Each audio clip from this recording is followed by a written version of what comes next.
গরুটা সকালে বাইন্দা দিয়েছে আর যাই নাই।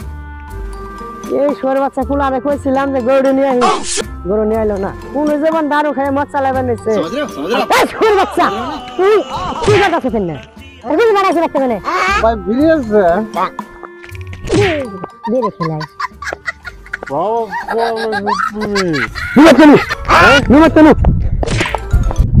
তুই মদ খেয়ে দারু চালাবে নৌকুরে করে আসা। আমি মদ খাই নাই তো। শোরের বাচ্চা সে মেয়ে রাস্তার কিনারে করে তুই দারু খেয়ে